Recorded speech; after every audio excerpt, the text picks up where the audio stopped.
अस्सलामुअलैकुम। तो हमारे जिस्म में मौजूद सारी ब्लड वेसल से गुजरने के बाद एक हार्मोन आखिरकार मिल जाता है एक रिसेप्टर से, जो ख़ास तौर पर उस हार्मोन के लिए ही बनाया गया था, उन टारगेट सेल्स ने जिनको ये हार्मोन भेजा गया था स्टिमुलेट करने के लिए। और जिस तरह से ये हार्मोन इंटरैक्ट करता है इस रिसेप्टर से, वो इन दो में से कोई एक तरीका होता है। और आज मैं ये दिखाना चाहती हूँ कि ये होता कैसे है। तो पहले अहम मैकेनिज्म जो हैं हार्मोन एक्शन के, जो सेल में होते हैं, वो है सेकेंडरी मैसेंजर्स।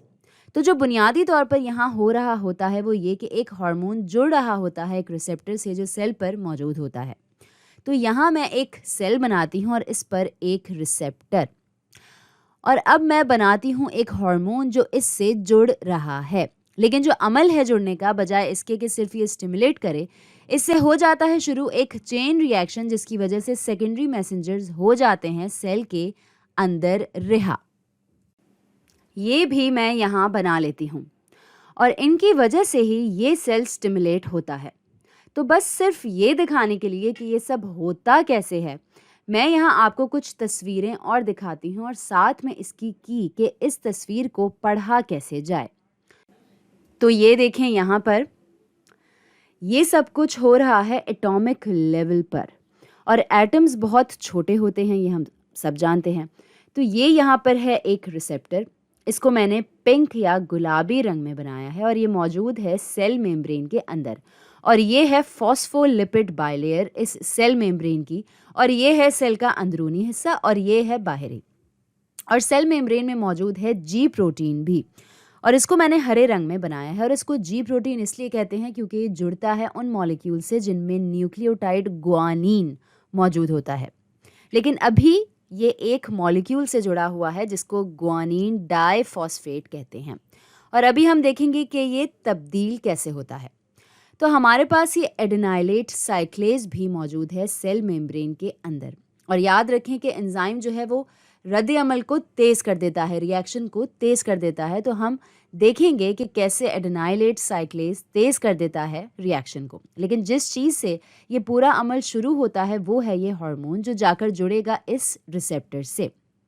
ये दिखने में कुछ ऐसा लगेगा, और जब एक बार ये हार्मोन जुड़ जाता है रिसेप्टर से, ये बदल लेगा अपना शेप, और यही चीज़ इजाज़त देगी इसको जी प्रोटीन के साथ इंटरैक्ट करने की, और ये फिर दिखने में कुछ ऐसा लगेगा। और जो चीज़ आपने यहाँ होते हुए देखी वो ये कि जैसे जैसे जी प्रोटीन करता है इंटरैक्ट एक रिसेप्टर से एक हार्मोन कॉम्प्लेक्स में, ये तबादला करेगा इस जीडीपी का जिससे ये शुरू हुआ था, एक जीटीपी से। जीडीपी और जीटीपी ये दो मुख्तलिफ चीज़ें हैं।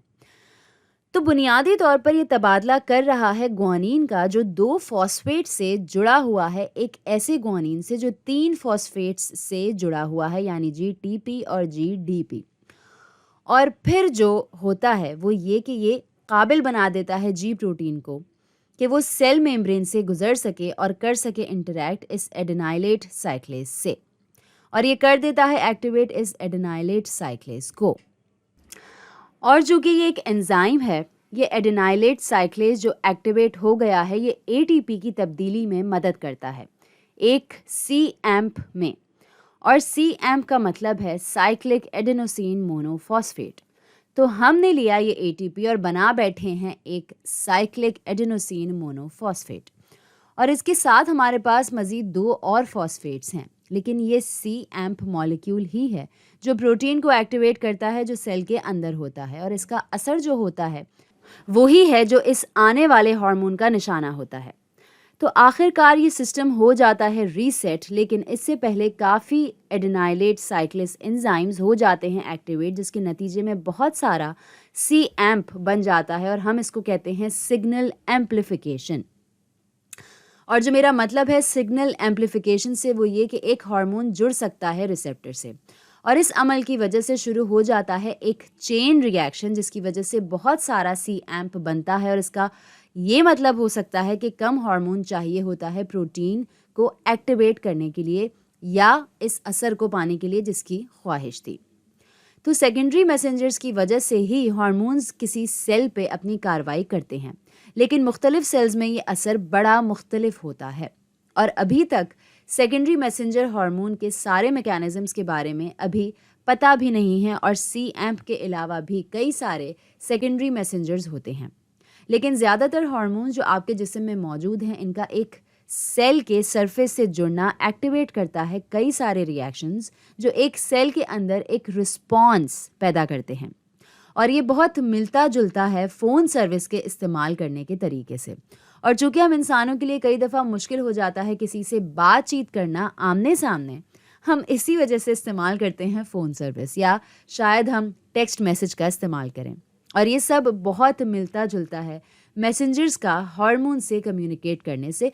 वो हमारे हार्मोन्स जो सेल के अंदर किसी रिसेप्टर से बराह रास्त खुद कम्युनिकेट नहीं कर पाते। तो पेप्टाइड हार्मोन्स और कैटेकोलामाइंस दोनों जो सेल मेम्ब्रेन के आर पार नहीं जा सकते, वो इस्तेमाल करते हैं सेकेंडरी मैसेंजर्स को कम्युनिकेट करने के लिए। और जो दूसरा अहम तरीका है जिससे हार्मोन लेता है एक्शन एक सेल पर, वो है प्राइमरी मैसेंजर के ज़रिए। कुछ हार्मोन्स जैसे कि स्टीरॉइड्स और थायराइड हार्मोन्स ये काबिल होते हैं सेल मेम्ब्रेन के आर पार जाने के। और जब ऐसा होता है तो ऐसे मैसेंजर की ज़रूरत ही नहीं पड़ती। तो यहाँ मैं एक और सेल मेम्ब्रेन बना लेती हूँ। तो जो हार्मोन होता है वो क्रॉस कर लेता है इस सेल मेम्ब्रेन को और जुड़ जाता है एक रिसेप्टर से, जो या तो साइटोसोल में मौजूद होता है या न्यूक्लियस में। तो यहाँ हम तसव्वुर कर सकते हैं एक न्यूक्लियस और शायद इसके अंदर DNA भी हो। लेकिन जब हार्मोन जुड़ता है रिसेप्टर से, जो या तो साइटोप्लाज्म में होता है या न्यूक्लियस के अंदर, ये जुड़ने का अमल बराह रास्त असर डालेगा ट्रांसक्रिप्शन पर न्यूक्लियस के अंदर या फिर ट्रांसलेशन पर साइटोप्लाज्म के अंदर। इस प्रोटीन के जो हार्मोन से एक्टिवेट किया जा रहा है, तो ये हैं प्राइमरी मैसेंजर्स और सेकेंडरी मैसेंजर्स। तो आज के लिए इतना ही।